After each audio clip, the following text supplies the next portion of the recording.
صلی اللہ علیہ وسلم۔ اعوذ باللہ السمیع العلیم من الشیطان الرجیم، بسم اللہ الرحمن الرحیم، والصلاۃ والسلام علی رسول الکریم، اما بعد۔ آج ہم کتاب العیدین شروع کر رہے ہیں، یعنی دونوں عیدوں کے بارے میں جو مسائل ہوں گے ان کے احکام کی کتاب۔ اس میں کل ابواب ہیں 26 اور کل احادیث ہیں 40 جو ہم پڑھیں گے۔ پہلا باب ہے باب فی عیدین متجمل فیہا، کہ عیدیں اور ان کے موقع پر زینت اختیار کرنے کا بیان، یعنی وہ حدیث اور روایات جو عیدین کے بارے میں آئی ہیں اور خوبصورت کپڑے پہننے، زینت وغیرہ کرنے کے بارے میں ہیں۔ حدیث 906 اور حضرت عبداللہ بن عمر رضی اللہ تعالیٰ عنہ سے روایت ہے، ان عبداللہ بن عمر قال فرماتے ہیں، اخذ عمر جبۃ من استبرق تباع فی السوق، کہ حضرت عمر رضی اللہ تعالیٰ عنہ نے ایک ریشمی جبہ لیا جو بازار میں بک رہا تھا۔ فاخذها فاتی رسول اللہ صلی اللہ علیہ وسلم فقال، آئے اور اس کو نبی کریم صلی اللہ علیہ وسلم کی خدمت میں پیش کیا اور عرض کیا، یا رسول اللہ ابتع هذه تجمل بها للعید والوفود، کہ آپ یہ خرید لیں اور عید اور وفود کے آنے کے دن میں اسے پہن کر زینت اختیار کریں، اپنے آپ کو آراستہ کریں۔ فقال له رسول اللہ صلی اللہ علیہ وسلم، تو رسول اللہ صلی اللہ علیہ وسلم نے ان سے فرمایا، انما هذه لباس من لا خلاق له، کہ ایسا لباس تو وہ پہنے جس کا آخرت میں کوئی حصہ نہیں۔ فلبس عمر ما شاء اللہ ان یلبسہ، تو عمر رضی اللہ تعالیٰ عنہ ٹھہرے رہے جب تک اللہ نے چاہا، یعنی کچھ وقت گزر گیا۔ ثم ارسل علیہ رسول اللہ صلی اللہ علیہ وسلم بجبۃ دیباج، تو نبی کریم صلی اللہ علیہ وسلم نے پھر انہیں ایک جبہ بھیجا، ریشمی جبہ بھیجا، یہ دیباج کا تھا۔ استبرق بھی ریشم ہے اور دیباج بھی ریشم ہے، اس کی مختلف قسمیں ہیں۔ تو آپ صلی اللہ علیہ وسلم نے دیباج کا جبہ بھیجا۔ فاقبل بہا عمر، تو عمر رضی اللہ تعالیٰ عنہ نے اسے لے لیا۔ فاتا بہا رسول اللہ صلی اللہ علیہ وسلم، تو پھر نبی کریم صلی اللہ علیہ وسلم کے پاس لے کے آئے اور فرمانے لگے کہ انکا قلتا، آپ نے تو فرمایا تھا، انما هذه لباس من لا خلق له، کہ یہ لباس جو پہنے گا اس کے آخرت میں کوئی حصہ نہیں ہے۔ وارسلت الیہ بهذه الجبہ، اور آپ نے یہ جو جبہ ہے یہ میری طرف بھیج دیا، یعنی آپ کا تو فرمان یہ تھا اور پھر میری طرف کیوں بھیجا؟ فقال له رسول اللہ صلی اللہ علیہ وسلم، تو آپ صلی اللہ علیہ وسلم نے فرمایا، تبیعها اور تصیب بها حاجتک، کہ آپ چاہیں تو اس کو بیچ دیں اور اس سے اپنی کوئی ضرورت جو ہے اس کو پورا کر لیں۔ تو مطلب کیا ہے کہ اصل میں جو امام بخاری یہ باب لائے ہیں اس لیے کہ عید کے دن اچھے کپڑے پہننا یا کوئی خاص وفود جب آ رہے ہوں تو ان کے لیے اظہار زینت کرنا یہ ٹھیک ہے، درست ہے، اس میں کوئی حرج نہیں ہے، مباح ہے۔ لیکن ساتھ ہی یہ جو بات ہمیں پتہ چل رہی ہے کہ دیباج اور استبرق، یعنی باریک ریشم، اور استبرق ذرا موٹا ریشم ہوتا ہے، اس قسم کے ریشم کے کپڑے پہننے مردوں کے لیے حرام ہے، اور جو مرد اس طرح کے لباس پہنے گا اس کا آخرت میں کوئی حصہ نہیں ہوگا۔ لیکن ساتھ ہی میں یہ بھی پتہ چلتا ہے کہ حضرت عمر رضی اللہ تعالیٰ عنہ کو آپ صلی اللہ علیہ وسلم نے واپس دے دیا اور فرمایا کہ اس کو بیچ کے اپنی حاجت پوری کر لیں، یعنی اس طرح کا ریشمی کپڑا بیچا جا سکتا ہے۔ اور پیچھے ہم یہ حدیث پڑھ چکے ہیں جس میں پتہ چلتا ہے کہ حضرت عمر رضی اللہ تعالیٰ عنہ نے اپنے ایک مشرک دوست کو مکہ میں یہ بھیج دیا تھا، جو بھائی تھا یا دوست تھا۔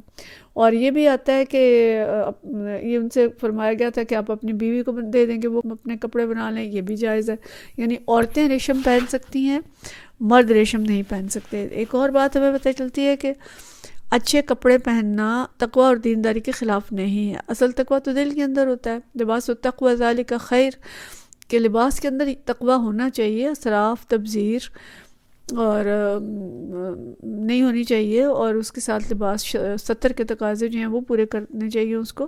لیکن یہ نہیں ہے کہ جی ذرا اچھا لباس پہن لیا تو سمجھے کہ کسی دیندار بندے کے لیے اچھا لباس پہننا جو ہے وہ کوئی غلط بات ہے، ایسی بات نہیں ہے۔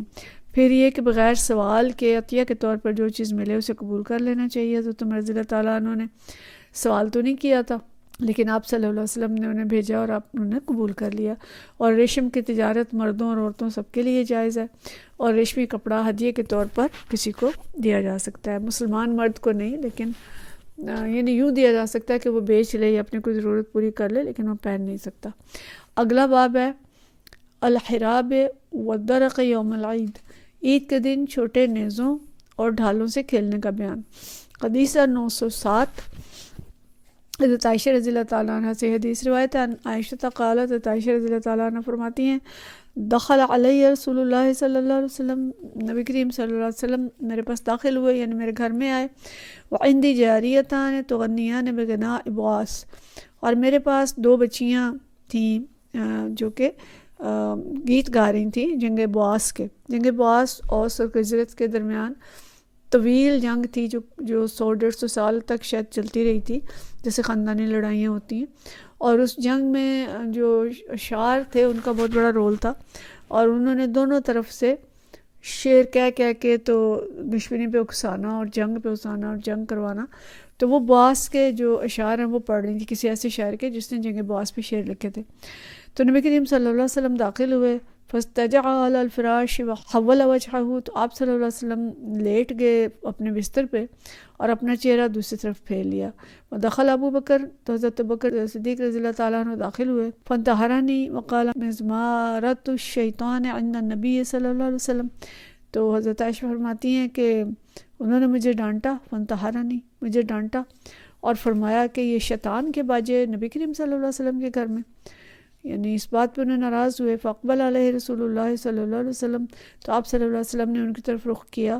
فقال، اور فرمایا دعہما، کہ انہیں چھوڑ دو. فلما غفلا غمزتہما فخرجتا، تو جب حضرت بکر صدیق رضی اللہ عنہ کا دھیان ادھر ادھر ہوا تو حضرت عائشہ فرماتی ہیں کہ میں نے ان لڑکیوں کو اشارہ کیا اور وہ چلی گئیں. وکان یوم عید، وہ عید کا دن تھا. یلعب السودان بالدرق والخراب، اور کچھ حبشی، سوڈان کے جو حبشی تھے وہ نیزے اور ڈھال لے کے کھیل رہے تھے. فَإِمَّا سَأَلْتُ النَّبِيَّ صلی اللہ علیہ وسلم إِمَّا قَالَ، وہ کہتی ہے یا تو میں نے پوچھا نبی کریم صلی اللہ علیہ وسلم سے، یا آپ صلی اللہ علیہ وسلم نے خود فرمایا تشتہین تنظرین، کہ کیا آپ بھی چاہتی ہیں ان کو دیکھنا. فقلت، تو میں نے کہا نعم، ہاں. فأقامنی وراءہ، میں آپ صلی اللہ علیہ وسلم کے پیچھے کھڑی ہو گئی. خود مجھے کھڑا کر دیا آپ نے اپنے پیچھے. خدی علی خدہی، میرا گال جو تھا وہ نبی کریم صلی اللہ علیہ وسلم کے گال کے ساتھ لگ رہا تھا، یعنی پیچھے کھڑی تھیں اور آپ صلی اللہ علیہ وسلم کے کندھے پہ منہ رکھا تھا. اور جب کندھے پہ چہرہ اپنا رکھا ہے تو قدرتی طور پہ دونوں کے جو گال تھے وہ آپس میں مل گئے.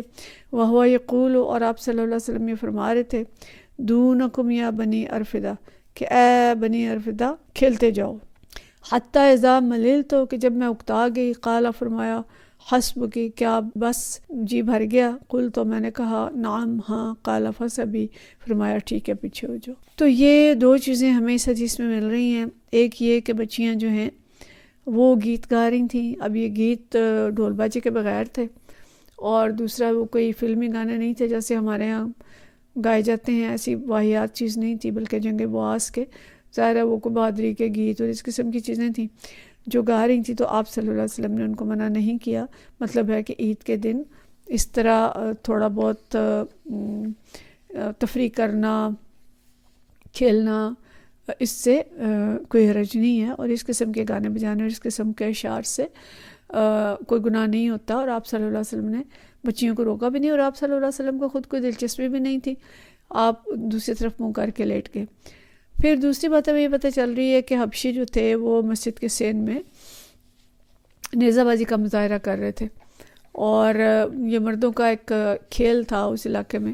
چھوٹے چھوٹے نیزے لیتے تھے اور چمڑے کی ڈھال ہوتی تھی، اس سے نیزوں کو روکتے تھے. تو ایک دلچسپی کا کھیل تھا، وہ کھیل رہے تھے. تو آپ صلی اللہ علیہ وسلم نے حضرت عائشہ رضی اللہ تعالیٰ عنہ سے پوچھا کہ آپ بھی دیکھنا چاہتی ہیں؟ تو انہوں نے فرمایا ہاں دیکھنا چاہتی ہوں. تو آپ نے انہیں اس وقت تک اپنے پیچھے کھڑا رکھا اور دکھاتے رہے جب تک کہ وہ اکتا نہیں گئیں اور ان کا دل نہیں بھر گیا.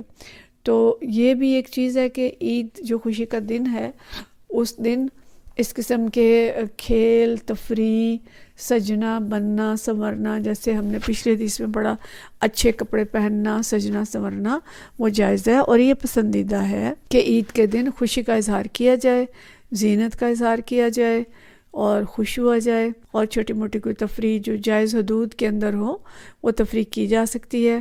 اور یہ بھی ہمیں پتہ چلتا ہے کہ اس قسم کے کوئی کھیل ہو رہے ہوں تو عورتیں بھی ان کو دیکھ سکتی ہیں جن کے اندر کوئی ایسی چیز نہ ہو، واہیاتی نہ ہو، یا کوئی ایسی خلاف شرع چیز نہ ہو، تو اس کو خواتین بھی دیکھ سکتی ہیں. لیکن اس کا یہ مطلب نہیں ہے کہ جیسے آج کل کی فلمیں اور ڈرامے جو بالکل لہو و لعب سے بھرے ہوئے ہیں اور جو غلط جنڈوں پہ بنے ہوئے ہیں، ان کو دیکھ کے تو خواتین گمراہ ہوتی رہیں.